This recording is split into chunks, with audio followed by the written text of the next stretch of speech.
안녕하십니까. 시크릿 컨설팅 하프로입니다. 오늘도 여러분들의 고민을 완벽하게 해결해 드릴 수 있는 시간을 좀 갖도록 할 텐데요. 또 제가 지식인에서 이런 글을 발견했습니다. 보시죠. 결국 주식 공부는 의미가 없는 건 아닌가요?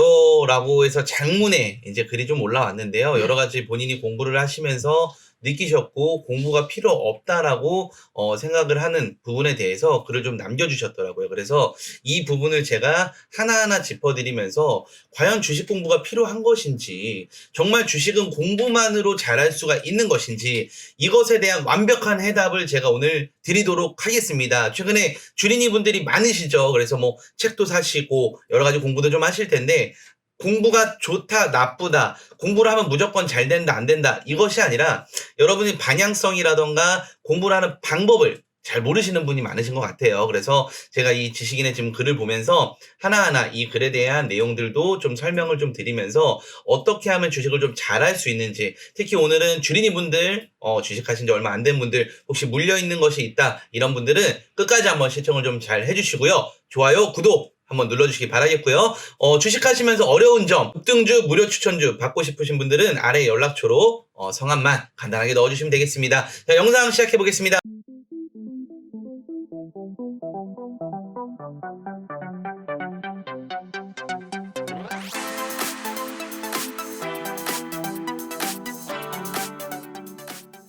자, 결국 주식 공부 의미가 없는 것 아닌가요? 자, 한번 읽어보시죠.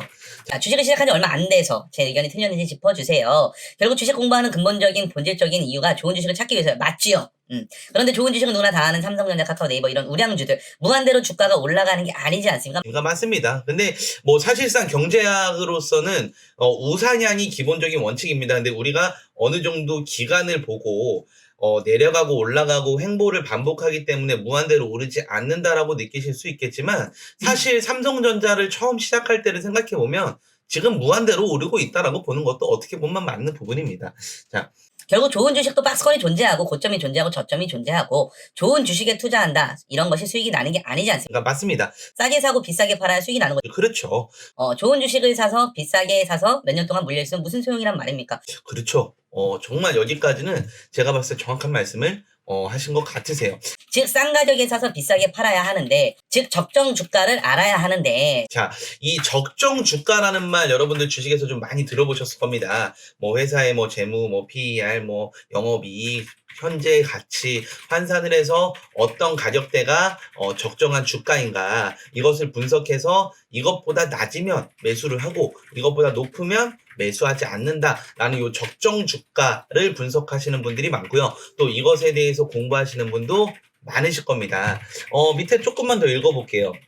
이 적정 주가는 아무리 날고기는 고수라도 알 수가 없다. 시장은 예측대로 움직이지 않고 적정 주가라는 건 기준이 정해져 있지 않다. 또 주관적인 것이다. 그래서 복잡한 심리를 움직여서 적정 주가에 위치하지 않는다는 것이 다반사. 라는 거다. 자, 여러분들 지금 제가 전반적으로 말씀을 드리는 부분인데, 차트 공부, 뭐 적정 주가 너무나 좋아요. 너무나 좋은데 지금 주식시장이 흘러가는 것을 보셔야 돼요. 예, 지금 주식시장 옛날에는요, 자, 쌍팔년도라고 우리가 요새 많이들 표현하죠. 예를 들어서 지금 주식을 오래 하셨던 분들 같은 경우에서는 옛날에 여의도 증권사 찾아가가지고 종이로 이렇게 증권 종이 받아가지고 팔고 사고 하셨던 거 혹시 기억하시는 분들이 있을지는 모르겠어요. 그러니까 최근에 주식하신 분들은 뭐 어떤 프로그램들을 사용했지만 예전엔 정말 증권사를 가서 실제 매수를 하고 매도를 하고 그랬는데요. 자, 그 당시만 하더라도요, 어떤 우량한 회사, 실적이 좋은 회사, 앞으로 성장성이 좋은 회사들이 많이 올랐고 그동안 계속 그렇게 올라왔었고 그 이후로 실패한 적이 거의 없었단 말이죠. 근데 최근에 최근 10년 주식시장의 트렌드를 아니요, 최근 10년도 보실 필요가 없어요. 자, 1년만 놓고 보시고 주린이 분들 작년부터 지금까지 한 1년 반 정도 되는 기간 동안 자세하게 한번 살펴보도록 하겠습니다. 자, 코로나를 한번 생각을 해볼까요? 자, 진단키트 관련 종목들 처음에 5배, 6배 기본이었죠. 진단키트의 지읒자만 나오면 올랐습니다. 아무것도 하지 않고요. 진단키트를 개발만 한다는 소식에도 2연상, 3연상, 4연상, 3배, 4배, 5배를 갔었죠. 실체가 없습니다. 나온 것이 아니라는 거죠. 뭐 나온 것도 아니고 판 것도 아닙니다. 어떤 거냐? 기대 심리라는 거예요. 기대 심리.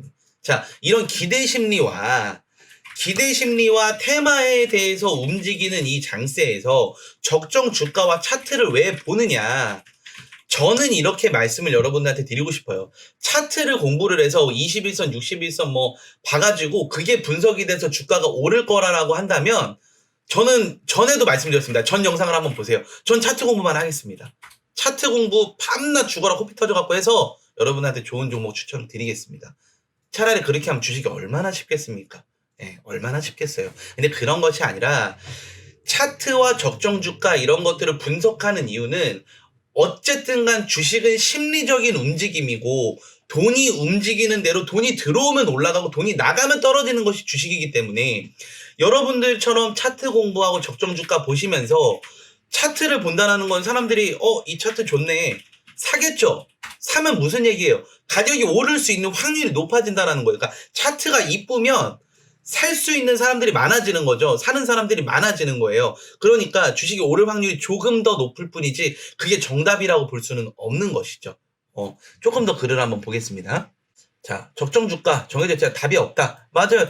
근데 답이 없다라고 보면은 안 되는 게 아까도 말씀드렸던 것처럼 적정 주가를 분석은 할 수는 있어요. 분석은 할 수 있지만 그것이 100% 정답은 아니다. 하지만 조금 더 도움은 된다. 이렇게 생각하시면 돼요. 자, 내일 한미 정상회담이 있지 않습니까? 한미 정상회담이 있는데 그럼 어떤 종목을 좀 사야 되느냐? 어떤 종목을 사야 되느냐? 그럼 지금 앞으로 다가올 이슈에 대해서 지금 주식시장은 그래요.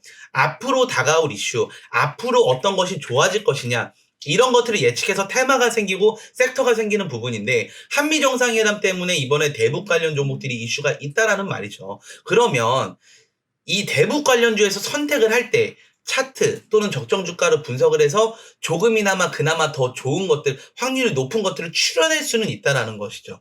예를 들어서 뭐 대북 경제 협력에 대한 뭐 관련 종목을 대북 경협주를 이제 선택을 한다라고 했을 때 뭐 가스관도 있고 철도도 있고 뭐 송전도 있고 뭐 개성 관련도 있고 뭐 DMG도 있고 너무나 많지 않습니까? 어떤 게 오를까요? 그 중에서 대장주가 오를 수 있다는 것이죠. 근데 그 대장주를 추려낼 때 어떤 차트와 적정 주가는 추려낼 때 조금은 그래도 도움이 100%는 아니지만 도움이 될 수는 있다라는 부분이에요. 그래서 여기 글쓰님께서 말씀하신 거 답이 없다, 의미가 없다라고 볼 수는 저는 없다라고 말씀을 드립니다. 자, 좋은 주식이라고 하면 영업이익, 단기순위 뭐 이런 것들 재무제표를 뭐 본다. 과거의 지표일 뿐 예측할 수 없다. 맞습니다. 회사가 적자였다 흑자로 전환할 수 있다. 좋죠. 쭉 한번 더 읽어보면요. 결국 회사의 미래는 알 수 없다. 우량주도 잘 나가다 꼬꾸라질 수 있다. 결국 확률은 50% 수렴한다. 즉 공부를 많이 하고 지식이 풍부해서 이익을 볼 수 있는 것이 아니다. 제 말이 틀렸습니까? 자, 이 부분에 대해서 제가 마지막으로 정리를 해서 말씀드리겠습니다. 공부를 해서 이익을 볼 수 있는 게 아니다. 아닙니다. 공부를 하셔야 도움이 되는 부분은 맞습니다. 맞는데 대부분의 이제 책들이나 이런 데서 보면 뭐 차트를 뭐 하고 재무 분석 뭐 적정 주가 아까 이 글쓴이가 얘기한 그런 것들만 공부를 보통 하게 되는데요. 저는 제가 말씀드리는 부분은 어떤 공부를 하셔야 되냐? 시장의 상황을 볼 수 있는 공부를 하셔야 된다라고 말씀을 드리는 거예요. 시장의 상황을 볼 수 있고 어떤 섹터가 있고 어떤 테마가 있고 어떤 섹터엔 이런 종목들이 있고 여러분들이 공부를 하셔야 되는 부분들은 많은 종목과 많은 섹터 해당 종목에 대한 재료 부분 이런 부분들을 공부를 하시는 게 저는 차트 공부보다 더 중요하다라고 여러분들한테 꼭 말씀을 드립니다. 근데 물론 차트 공부가 쉽죠. 오히려.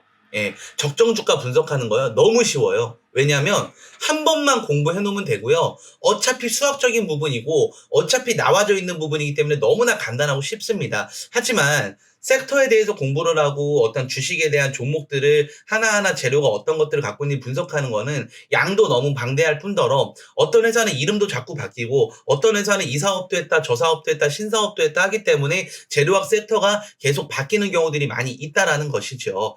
그래서 이런 부분들을 여러분들이 공부를 하실 때 많이 시간이 좀 필요하실 거예요. 그래서 인터넷 알아보기도 조금 어려우실 거고요. 그래서 저희 영상을 좀 구독을 해주시면 이런 영상들을 꾸준히 올려드리기 때문에 구독과 알림 설정을 해주시면 꾸준히 하루에 5분이라도 10분이라도 투자를 하셔서 이런 것들을 좀 알고 계시면 여러분들 주식하시는데 당연히 도움이 좀 되실 거라고 저는 말씀을 단언컨대 드리고 싶고요.